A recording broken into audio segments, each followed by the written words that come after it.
মনীষীর।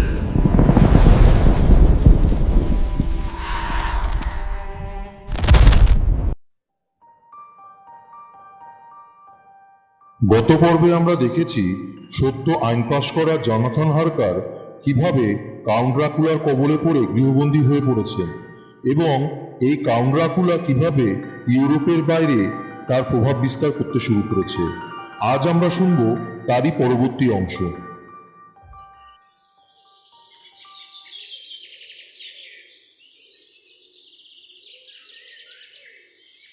পরের দিন মনোরম সুন্দর সকাল। অধ্যাপক ভান ও সেওয়ার্ড লুসির খবর নিতে এসেছেন। লুসির মা বললেন যে লুসি তখনও ঘুমোচ্ছে। তিনি রাত্রিবেলায় ডাক্তার ভানের নিয়মের ওপরও কিছু ভালো কাজ করেছেন। ঘরের মধ্যে গুমোট গরমে ও রসুনের গন্ধে লুসির দম বন্ধ হয়ে আসছে দেখে তিনি জানালা খুলে দিয়েছেন ও লুসির গলা থেকে রসুনের মালা খুলে দিয়েছেন। এ কথা শুনে অধ্যাপকের মুখ ফ্যাকাশে হয়ে গেল। অসহায় হতাশায় তিনি ভেঙে পড়লেন। অসহ্য যন্ত্রণায় তিনি কেঁদে উঠলেন মনে মনে। না জেনে লুসির মা যে কি ক্ষতি করেছেন তা তিনি নিজেও জানেন না। ভাগ্য তাদের বিরুদ্ধে। শয়তান হাসছে কুটিল হাসি। নিজেকে দমন করে অধ্যাপক ভান উঠে দাঁড়ালেন। লড়াইয়ের মানসিকতা নিয়ে আবার এগিয়ে গেলেন। এবার রক্ত দেওয়ার পালা। এবার রক্ত দিলেন অধ্যাপক স্বয়ং। 4 দিন 4 রাত কাটল শান্তিতে। লুসি সুস্থ সবল হয়ে উঠেছে ক্রমশ। দুঃস্বপ্নের আতঙ্কের পর সূর্যালোকিত সুন্দর প্রভাতে সে যেন জেগে উঠেছে। ডক্টর ভান হালসিং 4 রাত তাকে পাহারা দিয়েছেন। পরিস্থিতি ভালো দেখে তিনি ফিরে গেছেন আমস্টারডামে। সেদিন রাতে এক ভয়ঙ্কর ঘটনা ঘটে। লুসি ডক্টর ভানের নির্দেশ মতো ফুলগুলো রেখে শুতে যায়। হঠাৎ গভীর রাতে জানালায় ডানা ঝাপটানোর শব্দ শোনা গেল। লুসির ঘুম ভেঙে গেল। বাইরে কুকুরের ভয়াল হিংস্র চিৎকার শোনা যাচ্ছে। লুসি ভয়ে চিৎকার করে ওঠে। হঠাৎ দরজা খুলে তার মা ঘরে ঢোকেন ও মেয়েকে গভীর মমতায় আঁকড়ে ধরেন। জানালায় ডানা ঝাপটানোর শব্দ আর নিচে পশুর ক্রুদ্ধ গর্জন রাতকে আরো ভয়ঙ্কর করে তুলল। হঠাৎ জানলার কাজ সশব্দে ভেঙে পড়ল এবং সাথে সাথে এক বিরাট ধূসর হিংস্র নেকড়ের মুখ দেখা গেল। আতঙ্কিত মা আঁকড়ে ধরলেন মেয়েকে। লুসির গলার ফুলের মালা ছিঁড়ে গেল এবং লুসির মা প্রাণহীন দেহটা মাটিতে লুটিয়ে পড়ল। লুসি আতঙ্কে স্তব্ধ। জানালায় নেকড়ের মুখ মিলিয়ে গেছে। ভাঙা জানালা দিয়ে ঢুকছে অজস্র ধূলিকণা। তারা যেন ঘুরে ঘুরে একটা মূর্তি তৈরি করছে। কি অলৌকিক জাদুমায়ায় লুসি চেতনা হারায়। ঘরে মৃতদেহ, বাতাসে ঘূর্ণায়মান অজস্র সূক্ষ্ম ধূলিকণা, বাইরের নেকড়ের চাপাক হিংস্র গর্জন। ঈশ্বর রক্ষা করুন প্রিয়তম আর্থারকে আর তার প্রেয়সী লুসিকে। পরদিন সকালেই ডক্টর ভান ও সেওয়ার্ড একসঙ্গে এসে পৌঁছলেন লুসির বাড়ি। জোর করে ভিতরে ঘরে ঢুকে ঘরের দৃশ্য দেখে তারা ভয়ে বিস্ময়ে হতবাক। বিছানায় লুসি শুয়ে অজ্ঞান, পাশে তার মার মৃতদেহ, মৃতের মুখে ভয়ঙ্কর আতঙ্কের ছাপ। লুসির মুখ ফ্যাকাশে, তার গলায় মালা নেই। সেখানে দুটো চিহ্ন ক্ষতের আকারে দেখা যাচ্ছে। অজ্ঞান অচৈতন্য হলেও লুসি তখনও বেঁচে, যদিও তার শ্বাস প্রশ্বাস অতি ক্ষীণ। অধ্যাপক ভান আপ্রাণ চেষ্টা করছেন তার চেতনা ফিরিয়ে আনতে, তাকে বাঁচাতে। অনেক প্রয়াসের পর স্টেথোস্কোপে তার হৃদস্পন্দন শোনা গেল। অতি মৃদু শ্বাস বইতে লাগল।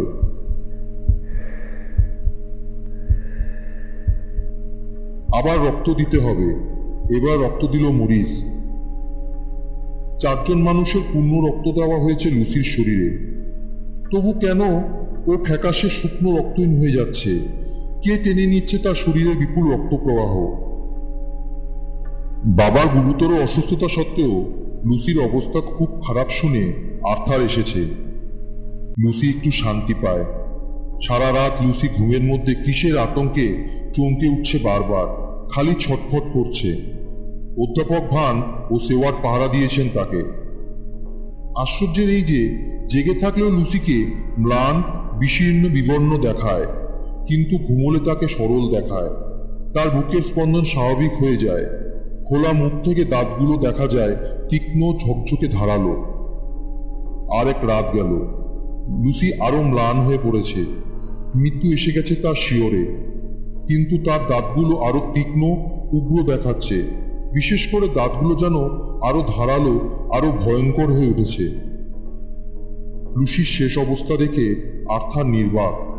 তার হাত ধরে লুসি ঘুমিয়ে পড়ল। তখনই ঘটল লুসির এক বিস্ময়কর পরিবর্তন। তার মুখ খুলে গেল, নিঃশ্বাস হলো এলোমেলো, চোয়াল ঢুকে গিয়ে তীক্ষ্ণ ধারালো দাঁতগুলো বেরিয়ে এলো। এক অলৌকিক কামনামোদীর কণ্ঠে সে আর্থারকে বলল, আর্থার, প্রিয়তম, তুমি এসেছো, আমি কত খুশি। আমাকে চুম্বন করো। আর্থার সাগ্রহে মাথা নিচু করল, কিন্তু প্রবল জোরে ডক্টর ভান তাকে দূরে সরিয়ে দিয়ে বললেন, এখন নয়। লুসি মারা গেল কিছুক্ষণের মধ্যেই, কিন্তু আশ্চর্য, মৃত্যু তার সৌন্দর্য যেন ফিরিয়ে দিয়েছে। কপালে মুখে মৃত্যুর বিবর্ণতা নেই। ঠোঁট দুটো লাল, রক্তের লাল আভায় সব উজ্জ্বল। লুসি নিদ্রিত না মৃত বোঝাই যায় না, এত আশ্চর্য যৌবন দীপ্তি। লুসিকে মহাসমারোহে মর্যাদার সঙ্গে সমাহিত করা হলো হ্যামনস্টেডের পার্বত্য অঞ্চলে সুন্দর উজ্জ্বল পরিবেশে। হ্যামস্টারের সন্নিহিত অঞ্চলের অধিবাসীরা একটা ভয়াবহ ঘটনায় আতঙ্কিত হয়ে উঠেছে। এক হত্যাকারী নারী বা কৃষ্ণবসনা রমণীর আবির্ভাবে সবাই সন্ত্রস্ত। গত দুদিন ধরে খেলার মাঠ বা বাইরে থেকে কয়েকটি শিশু নিখোঁজ হয়ে যায়। সন্ধ্যার অনেক পর তারা বাড়ি আসে। প্রায় সকলের গলায় দেখা যাচ্ছে ছোট ক্ষতচিহ্ন, যেগুলোকে ইঁদুর বা ছোট কুকুরের দাঁতের কামড় বলে মনে হয়। আহত প্রায় রক্তশূন্য এসব শিশুরা এ ব্যাপারে সঠিক কিছু বলতে না পারলেও এক রহস্যময়ী নারীর কথা বলে, যে তাদের নিয়ে গেছে। এই শিশুরা যেন রক্তহীন ফ্যাকাশে হয়ে যাচ্ছে। সংবাদপত্রে এই খবর পড়ে ডক্টর ভানহাল সিং অতিমাত্রায় বিচলিত হয়ে পড়লেন। তিনি ছুটে এলেন ডক্টর সেওয়ার্ডের কাছে। সেওয়ার্ড বলল যে লুসির গলায় দাগের সঙ্গে শিশুদের গলার দাগের মিল আছে। এগুলো একজনের কাজ। ডক্টর ভান ভয়ঙ্কর কথা বললেন, ওগুলো কুমারী লুসির করা। এদের প্রিয় লুসি সম্বন্ধে একথা শুনে অত্যন্ত ক্রুদ্ধ ও স্তব্ধ হল স্টেওয়ার্ড।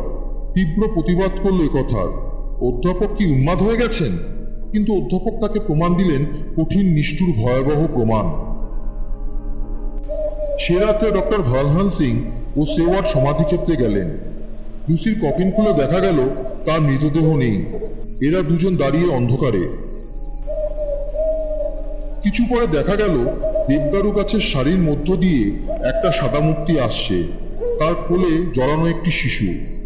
অধ্যাপক সেদিকে ছুটলেন। মূর্তিটা কফিনের কাছে এসে মিলিয়ে গেল। অধ্যাপক কোলে তুলে নিলেন শিশুটাকে, কিন্তু তার গলায় কোনো চিহ্ন নেই। তিনি বললেন যে তারা ঠিক সময়ে আসায় এর কোনো ক্ষতি হয়নি। পরদিন দুপুরে ডক্টর জন সেওয়ার্ডকে নিয়ে গেলেন লুসির কফিনের কাছে।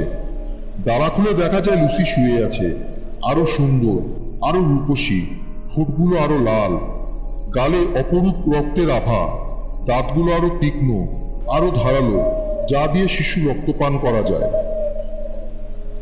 সেওয়ার্ড লুসিকে দেখে স্তম্ভিত হয়ে গেল। মৃত্যুর কদিন পরেও এরকম সজীবতা অকল্পনীয়, বলা ভালো আতঙ্কজনক। মানব কল্যাণবিদ, কর্তব্যনিষ্ঠ, বুদ্ধিমান অধ্যাপক ভ্যানহাল সিং ও আর্থার মরিসকে খবর দিয়েছেন আসার জন্য। ইতিমধ্যে মিনারের সঙ্গে ডক্টর জনের দেখা হয়েছে। তিনি জোনাথনের দিনলিপি পড়েছেন, লুসির ডায়েরিও। তিনি বুঝলেন অনেক কিছু। একটা ভয়ঙ্কর, নিষ্ঠুর, নির্মম সত্য তিনি উদ্ঘাটিত করতে চলেছেন। তিনি আর্থার মরিস ও সেওয়ার্ডকে বলেন এক ভয়ঙ্কর ও অবিশ্বাস্য অপ্রাকৃতিক ঘটনার কথা। লুসি মরেনি, সে অমৃত। ঘুমের মধ্যে এক ভয়ঙ্কর পিশাচ আসত ওর রক্তপান করতে। সম্মোহিত অবস্থাতেই লুসি মারা যায়, তাই সে মরলেও অমৃতা হয়ে রয়েছে। যারা এই অমৃত থাকে সেও এই পৈশাচিক প্রবৃত্তিতে ঘুরে বেড়ায়। লুসিরও তাই হয়েছে। কোনো পিশাচ ভ্যাম্পায়ার বা রক্তচোষা বাদুর রূপে বা অন্য কোনো রূপে তার রক্ত খেয়ে তাকে অমৃত পিশাচ করেছে। সেদিন যদি লুসি আর্থারকে চুম্বন করত, আর্থারও একদিন হয়ে উঠত রক্তপানকারী ভয়ঙ্কর। হত্যা করতে হবে লুসিকে, তার মধ্যে ভয়ঙ্করকে ধ্বংস করতে হবে, নরক থেকে লুসির আত্মাকে মুক্ত করতে হবে। দেবলোকে হবে তার অধিষ্ঠান। ডক্টর ভান সকলের মঙ্গল চান, তাই দীর্ঘদিন ধরে এই কঠিন কাজে তিনি রত। আজও তিনি সকলের সহযোগিতা চান আন্তরিকভাবে। সবাই গভীর রাতে কবরখানায় এলো। লুসির সমাধির কাছে গিয়ে ডক্টর ভান কফিনের ডালা খুললেন। কেউ নেই। ডক্টর ভান সাদা রুমালে জড়ানো বিস্কুটের মতো কি বার করলেন, তারপর ময়দার তালের মতো পুটিং বা অন্য কোনো একটা জিনিস নিলেন, বিস্কুট গুঁড়িয়ে দুটোকে মেশালেন, তাকে লম্বা করে পাকালেন ও টুকরো করে সমাধির দরজার ফাঁকে ফাঁকে লাগালেন। এটা মন্ত্রপ্রুত, অমৃত যেন ঢুকতে না পারে ভেতরে। মাথায় ঘন কালো চুল আর গায়ে সমাধিস্থ মৃতের পোশাক। বুকের ওপর জড়ানো একটা সুন্দর শিশুর উপর তার মুখ ঝুঁকে গেছে। চাঁদের আলোয় দেখা গেল মূর্তিটা লুসির। সবাই চমকে উঠল, আতঙ্কে শিউরে উঠল। আরো কাছে এলে অধ্যাপক হাতের আলো লুসির মুখে ফেললেন। লুসির ঠোঁটে তাজা রক্তের লাল ধারা, রক্তধারা চিবুক গড়িয়ে পড়ছে। তার মৃত্যু বস্ত্রের শুভ্রতাকে কলঙ্কিত করছে। এরা আতঙ্কে কাঁপছে। অধ্যাপকের ইস্পাত কঠিন হৃদয়ও কম্পমান। এদের দেখে লুসি রাগে গর্জন করে উঠল। তার ঘোলাটে চোখ নরকের আগুনের মুখে কামনা কুটির হাসি। সে শিশুটাকে ফেলে দিল আর আর্থারের দিকে হাত বাড়িয়ে দিল। আর্থার পিছিয়ে গিয়ে হাত দিয়ে মুখ ঢাকল। লুসি এগিয়ে এসে আশ্চর্য কামনামুদির কণ্ঠে বলল, আর্থার, আমার কাছে এসো, ওদের ছেড়ে আমার কাছে এসো। আমি তোমার জন্য ব্যাকুল, তৃষিত। আমাদের মিলন হবে। এসো আমার স্বামী, এসো। লুসির কণ্ঠে অলৌকিক মিষ্টতা, জলতরঙ্গের অপরূপ মধুর ধ্বনিপ্রবাহ চেতনাকে আচ্ছন্ন করে দেয়। আর্থার মন্ত্রমুগ্ধের মতো এগোচ্ছে। ভ্যান হেলসিং দ্রুত এগিয়ে এসে দুজনের মধ্যে সোনালি কুশ ধরলেন। সে সমাধিতে ঢুকতে গেল, কিন্তু এক অদৃশ্য শক্তি তাকে ঠেলে দিল। সে মুখ ফিরিয়ে চাইল। তার মুখে অসহ্য বিদ্বেষ, চোখ থেকে নরকের আগুন ঝলসে ভ্রু দুটোকে কুঁচকে গেছে, যেন মেডাসুর ভয়ঙ্কর নাগিনী। সবাই নিথর, এরা যেন অনন্তকাল দাঁড়িয়ে। অধ্যাপক বললেন, এবার সবাই লুসির স্বরূপ বুঝেছ? তিনি নিশ্চয়ই তার কাজ করতে পারেন। আপনার যা খুশি তাই করুন, এত ভয়ঙ্কর যে আর দেখা যায় না। পরদিন বেলা 12টায় সঙ্গোপনে 4 জন এলো সমাধিক্ষেত্রে। অধ্যাপক ভানের হাতে বড় থলি। লুসির কফিন খোলা হলো। সৌন্দর্য নিবিড় সেই মূর্তি দেখে সবাই বিতৃষ্ণায় মুখ ফিরিয়ে নিল। দুঃস্বপ্নের মতো সেই মূর্তি, ধারালো দাঁত, রক্তমাখা মুখ, হিংসা ও লালসায় পূর্ণ। যে প্রকৃতি শান্ত পবিত্র সুখের এক শয়তানির বিকৃতি। এবার ভান বের করলেন ঝালাই লোহা, প্রদীপ ও কয়েকটা ছুরি ও 3 ফুট লম্বা 2.5 ইঞ্চি চওড়া কাঠের কিলক, যার একদিকে আগুনে পোড়ানো ও তীক্ষ্ণ করা একটা বড় হাতুড়ি। তিনি বোঝালেন, রক্তপিপাসু লুসিকে হত্যা না করলে সে মুক্তি পাবে না এবং আরো ভয়ঙ্কর হয়ে উঠবে। আর্থারকে লুসির বুকে এই কিলক বিজিয়ে দিতে হবে। আর্থার হাতে নিল কিলক ও হাতুড়ি। অধ্যাপক মন্ত্রপাঠ শুরু করলেন। সেওয়ার্ড ও মরিস তাতে কণ্ঠ মেলালো। আর্থার সজোরে আঘাত করল লুসির বুকে। কফিনের ভিতর যেন ভয়ঙ্কর ঝড় বয়ে গেল।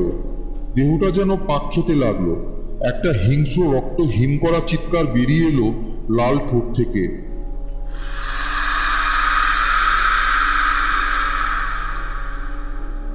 বন্য আদিম ভয়ঙ্করতায় লুসির সারা শরীর দুমড়ে মুচড়ে বেঁকে যাচ্ছে। সাদা ধারালো দাঁতগুলো অসহ্য কিরমির শব্দ করছে। ঠোঁট দুটো ফেটে গেল ও লাল ফেনায় মুখ ভরে গেল। কিন্তু দৃঢ়কঠিন মূর্তিতে আর্থার কিলটা ভেতরে ঢুকিয়ে চলেছে। আস্তে আস্তে শান্ত হলো সব। লুসির শরীর নিস্পন্দ। পিশাচি নয়, আগে লুসি এসেছে ফিরে। কি অপরূপ স্নিগ্ধ সুন্দর শান্ত তার মুখ। দৈবী পবিত্রতায় সে মুখ উদ্ভাসিত। আর্থারের মুখ নমিত হলো সেই পবিত্র নিষ্পাপ ওষ্ঠের উপর। তখনও কাজ বাকি। কিলকের উঁচু অংশটা কাটা হলো। লুসির মাথাটা কেটে মুখে রসুন ভর্তি করে দেওয়া হলো। কফিনটাকে ঝালাই করে পেরেক ফুতে ঠিক করা হলো। বাইরে স্নিগ্ধ বাতাস, পাখির মধুর তান, সূর্যের উজ্জ্বল কিরণ। কিন্তু এখানেই শেষ নয়। অধ্যাপক বললেন, এখনো অনেক কাজ বাকি, কঠিন ভীষণ কাজ। এসব দুঃখের অশান্তির কারণ কে? নাটের গুরুকে। সেই ভয়ঙ্কর শক্তিকে বার করতে হবে ও তাকে শাস্তি দিতে হবে। আমি কিছু সূত্র পেয়েছি, কিন্তু এই কাজ অনেক কঠিন, বিপজ্জনক ও ভয়ঙ্কর। আশা করি তোমরা এই দায়িত্ব পালন করতে পিছুপা হবে না। সকলেই সম্মতি জানাবে। পিছনে ফেলে আসা মিনার কথায় ফিরে আসা যাক। মিনা হুইটবিতে এসেছিল লুসির কাছে। জোনাথনের খবর না পেয়ে সে অস্থির বেদনার্ত হয়ে উঠেছিল। তারপর একদিন অকস্মাৎ বুদাপেস্টের সেন্ট জোসেফ হাসপাতাল থেকে সিস্টার আগাথার চিঠি পায়। চিঠিতে লেখা, মিস্টার জনাথন হারকার গুরুতর অসুস্থ হয়ে প্রায় 1.5 মাস হাসপাতালে শয্যাশায়ী। প্রচণ্ড মানসিক আঘাতে সে বিধ্বস্ত। স্মৃতিশক্তি ছিল না। ঘুমের মধ্যে বিকারের ঘোরে সে অদ্ভুত সব কথা বলতো। নেকড়ে, বিষ, রক্তের কথা, ভূত প্রেত পিশাচের কথা। এখন অবশ্য সে ক্রমশ সুস্থ হয়ে উঠেছে। তার কাছ থেকে সিস্টার আগাথা জানতে পেরেছেন মিনার কথা ও সেই মতো তাকে আসতে লিখেছেন। মিনা পৌঁছায় জোনাথনের কাছে। কি ভীষণ রোগার দুর্বল হয়ে গেছে সে। শরীর ও মনে দুদিক থেকে প্রচণ্ড আঘাত সে পেয়েছে। সিস্টার আগাথার ব্যবহার অত্যন্ত সুন্দর ও মাধুর্যপূর্ণ। কিন্তু জোনাথনের অসুস্থতার কারণ জানতে চাইলে তিনি নীরবে বুকে ক্রুশচিহ্ন আঁকেন। মিনার মুখে উদ্বেগ দেখে জোনাথনের আগ্রহে মিনার সঙ্গে তার ওখানেই বিয়ে হয়ে গেল। মিনা খুব খুশি। জোনাথন ও মিনা কিছুদিন পর চলে আসে বুদাপেস্ট থেকে। মিস্টার হকিন্সের বাড়িতে ওরা আসে। অপুত্রক আত্মীয়হীন মিস্টার হকিন্স জোনাথনকে তার ব্যবসার অংশীদার করে নিয়েছেন। কদিন পরে মিস্টার হকিন্স মারা যান। একদিন জোনাথন ও মিনা হাইড পার্কে বসে আছে। হঠাৎ মিনা দেখল জোনাথন ম্লান আতঙ্কিত ফ্যাকাশে মুখে চেয়ে আছে রাস্তার একটা লোকের দিকে। সে আবার এক অপরূপ সুন্দরী মেয়ের দিকে তাকিয়ে এক দৃষ্টে। লোকটা দীর্ঘকায় শীর্ণ, তার লাল ঠোঁটের আড়ালে হিংস্র পাশবিক সাদা দাঁত। জোনাথন আতঙ্কিত স্বরে বলল, ওই সেই লোক, আমি বুঝতে পেরেছি, ওই লোকটি কাউন্ট। কিন্তু ওকে যে একবার তরুণ দেখাচ্ছে। হায় ভগবান, এ কি হলো? কথা বলেই জোনাথন আবার অসুস্থ হয়ে পড়ে। এরা ডক্টর ভান হালসিং এর কাছ থেকে একটা টেলিগ্রাম পেল যাতে লুসি ও তার মায়ের মৃত্যুর সংবাদ আছে। মিনা দুঃখে ভেঙে পড়ে। মিনা সারা রাত ঘুমোতে পারেনি। জোনাথনকে না জানি কি দুঃখ, নরক যন্ত্রণা ভোগ করতে হয়েছিল। কিন্তু সেই ভয়ঙ্কর শয়তানটা এসেছে লন্ডন শহরে। এবার মিনাকেও কিছু করতে হবে। ইতিমধ্যে ডক্টর ভান হালসিং মিনাকে চিঠি লিখেছেন তার সাহায্য চেয়ে। এক ভয়ঙ্কর নিষ্ঠুর পরিণতি থেকে তিনি অন্যদের রক্ষা করতে চান বলেই মিনার সাহায্য প্রার্থী। কারণ মিনাও এ ব্যাপারে বেশ কিছু জানে। অধ্যাপক ভান হালসিং মিনাদের কাছে এলেন। মিনা ওকে লুসির সব কথা জানালো। জোনাথনের সেদিন কাউন্টকে দেখার কথাও জানালো। ড্রাকুলা প্রাসাদে জোনাথনের দিনলিপিও ডক্টর ভান পড়লেন। নতুন তথ্যাদি জানতে পেরে তিনি আনন্দে অধীর হয়ে উঠলেন। অধ্যাপক এদের সহযোগিতা চাইলেন। সত্যি জোনাথনের মতো উদার ও অসম সাহসী পুরুষ এবং মিনার মতো সৎ পবিত্র কর্তব্যনিষ্ঠ আন্তরিক স্বভাবের নারীর সঙ্গে পরিচিত হয়ে তিনি অত্যন্ত খুশি। কদিন বাদে মিনা খবর দিল বিশেষ সংবাদ নিয়ে তারা সেই দিন ডক্টর ভানের কাছে যাচ্ছে। ডক্টর ভান চলে যাবেন, তাদের অভ্যর্থনার ভার দিলেন জন সেওয়ার্ডের উপর, যার বাড়িতে ওরা থাকবে। ওরা এলো। ওদের সঙ্গে কথা বলে সেওয়ার্ড খুশি। সত্যি ওদের মতো সুখী দম্পতি নেই। লুসির কথা হলো, অনেক তথ্য জানা গেল। লুসির শেষ দিকের কথা শুনে মিনা ভয়ে আতঙ্কে শিউরে উঠল। জোনাথন বলল, কাউন্ট ড্রাকুলার পাঠানো মাটি ভর্তি বাষ্পগুলো সম্বন্ধে খোঁজখবর করা অত্যন্ত দরকার। এ ব্যাপারে সে এসেছে। বাষ্পগুলো ভার্না থেকে হুইটবি পৌঁছায়, সেখান থেকে কারফ্যাক্সের পুরনো গির্জায় পৌঁছবার কথা। অবশ্য সেখানে 50টা বাষ্প সঠিক আছে কিনা খোঁজ নেওয়া দরকার। জোনাথনের কথা শুনে সেওয়ার্ডের মাথায় বিদ্যুৎ তরঙ্গ খেলে গেল। সে ভাবছে অনেক কিছু, লুসি ও তার মৃত্যু, জাহাজের দুর্ঘটনা, ভ্যাম্পায়ার, কাঠের বাষ্পগুলো। ওগুলোর সঙ্গে কাউন্টের কি সম্পর্ক ওই গির্জায়? ভাবনায় তলিয়ে গেল সেওয়ার্ড। জোনাথন দৃঢ়প্রতিজ্ঞ, শয়তানটাকে শেষ করার প্রবল বাসনায় সে কাজ করে যাচ্ছে। খোঁজ চালিয়ে যাচ্ছে 50টি মাটি ভর্তি বাস্কের। ভয়ঙ্কর ড্রাকুলার সঙ্গে শেষ বোঝাপড়ায় সে প্রস্তুত। মিনাও পৈশাচিকতার অবসান চায়, লুসির হত্যার প্রতিশোধ চায়, তার স্বামীকে বাঁচাতে চায়। সে সকলে দিনলিপি ও সংবাদাদি সাজিয়ে গুছিয়ে পুরো ঘটনাগুলো সুসজ্জিত করে ফেলেছে টাইপ করে। গোটা ইতিহাসটা সুন্দর করে ফুটে উঠেছে। এতে সবকিছু বুঝতে পারা যাবে ভালো মতো করে। কাজেরও সুবিধা হবে খুব। সেওয়ার্ড, আর্থার ও টমাস সকলেই চাইছে শেষ পর্যন্ত লড়াই করতে। আর ডক্টর ভানের তো তুলনাই নেই। প্রবীণ এই মানুষটি কর্তব্যের খাতিরে মানবতার তাগিদে সকলের কল্যাণ কামনায় কঠোরতম পরিশ্রম করে চলেছেন। সবাই মিলিত হয়েছে ডক্টর সেওয়ার্ডের পড়ার ঘরে এক জরুরি আলোচনা সভায়। অধ্যাপক ভান হালসিং প্রধান ভূমিকা নিয়ে ব্যাখ্যা করলেন সবকিছু। আমরা এতদিন অনেক কিছু জেনেছি। আমি এবার শত্রু সম্বন্ধে কিছু বলবো এবং আমাদের কর্মপদ্ধতি স্থির করব।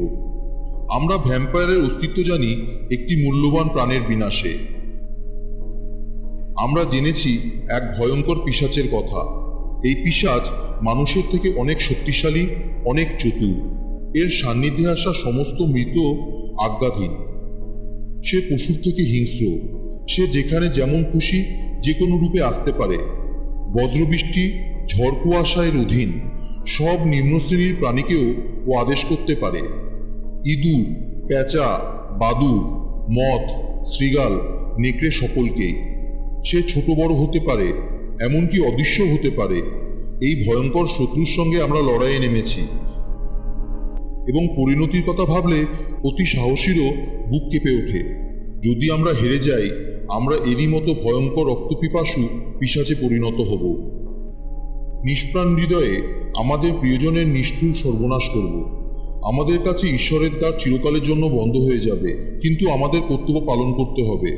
তোমরা কি আসবে না আমার সঙ্গে? সকলেই দৃঢ়কঠিন প্রত্যয়ে তাদের অঙ্গীকার ঘোষণা করল। অধ্যাপক ভান হালসিং বলে চললেন, এবার ওই দানবের বৈশিষ্ট্য সম্বন্ধে আলোচনা করা যাক। সে বেঁচে থাকে মানুষের রক্তপান করে। দেখেছি সে আরো তরুণ হয়ে যায়। সে অন্য কিছু খায় না, আয়নায় তার ছায়া পড়ে না। সে নেকড়ে বা বাদুড়ে পরিণত হয়। সে চাঁদের আলোয় ধূলিকণা হয়ে ভাসে, অতি সূক্ষ্ম দেহ নিতে পারে। সে যে কোনো জিনিসের মধ্য দিয়ে যাতায়াত করতে পারে। সে অন্ধকারেও দেখতে পায়। তবু সে সবকিছু পারে না, তারও সীমাবদ্ধতা আছে। সে নিষ্ঠুর বন্ধির মতো অসহায়। কেউ আহ্বান না করলেও সে কোথাও যেতে পারে না। দিনের বেলায় তার কোনো ক্ষমতা থাকে না। নির্দিষ্ট জায়গায় সে থাকে কফিনে বা নরকে বা অভিশপ্ত স্থানে। কিছু জিনিসের কাছে সে অসহায়, যেমন রসুন, পবিত্র ধুলো বা ক্রুশের ভয়ে সে ভীত।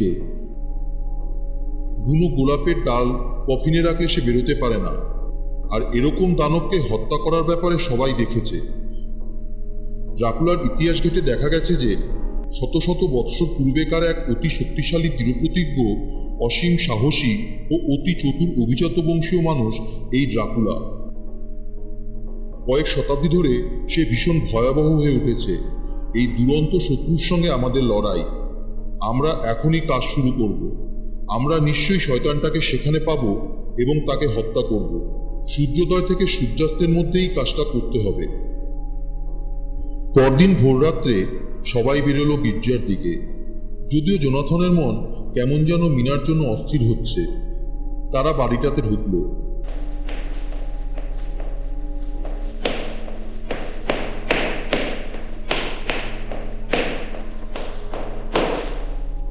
শেষ রাতে চাঁদের আলোয় ছায়াগুলো ঘন দেখাচ্ছে। ঘরের একেবারে সামনে গিয়ে অধ্যাপক ব্যাগ খুলে প্রত্যেককে ক্রুশ আর রসুনের মালা দিলেন, পবিত্র ধুলোও দিলেন। দরজা খুলে সবাই ঢুকল। জোনাথন উপলব্ধি করছে অশরীরীর উপস্থিতি, যা সে ট্রান্সিলভেনিয়াতে পেয়েছে। সকলের একই অনুভূতি। মেঝেতে ধুলোর স্তর। সে ঘর ছাড়িয়ে আরেকটা দরজার সামনে তারা দাঁড়ালো। দরজা খুলতে নাকে লাগলো কদর্য ভ্যাবসা নারকীয় গন্ধ, যা কাউন্টের মতো শয়তানের গায়ে থাকে। ঘরে 50টা বাস্কের বদলে মাত্র 19টা আছে। হঠাৎ জোনাথন শিউরে উঠল। আর্থারও। অন্ধকারে যেন কাউন্টের শয়তানি মুখ, ধারালো নাক আর আগুন চোখ ও লাল ঠোঁট দেখা গেল। কিন্তু কেউ নেই ঘরে, কোথাও নেই। হঠাৎ এক কোণে ফসফরাসের মতো অগণিত তারা ঝলমল করে উঠল। অজস্র ইঁদুর কিচমিচ করতে লাগলো। কিন্তু সবই মিলিয়ে গেল, সবাই ফিরে গেল। জোনাথন বাড়ি এসে দেখল মিনা তখনও ঘুমোচ্ছে। কিরকম শীর্ণ ফ্যাকাশে হয়ে গেছে ও। যা দুশ্চিন্তা চলছে, বেশ বেলায় মিনার ঘুম ভাঙল। ওর চোখে রাত্রির দুঃস্বপ্নের আভাস। এর পরবর্তী অংশ আগামী দিনে, ঠিক এই দিনে, এই সময়, কতদিনে। সবাই ভালো থাকবেন। শুভরাত্রি।